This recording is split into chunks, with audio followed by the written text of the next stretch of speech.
You see, in July 1992, just over 2 years after being released from prison, Nelson Mandela visited Iran specifically to meet with Ayatollah Ali Khamenei, the supreme leader of Iran, and the very man assassinated by the US-Israeli strikes over the weekend.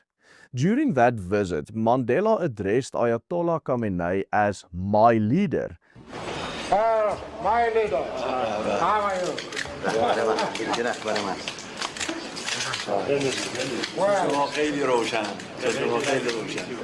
Well, it's an honor and a real pleasure for me to meet the leader. خوشحالیم که شما را اینجا می‌بینیم. بفرمایید.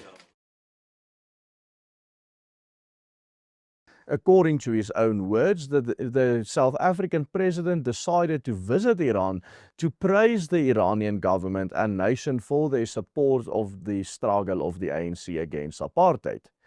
Mandela also referred to the Islamic Revolution in this country as a highly successful struggle against Western oppression. And following the formalization of relations during the Mandela era, the ANC has maintained exceptionally close relations with the Islamic regime in Iran, with South Africa consistently taking pro-Iranian stances against their Western sanctions and frameworks on the international stage.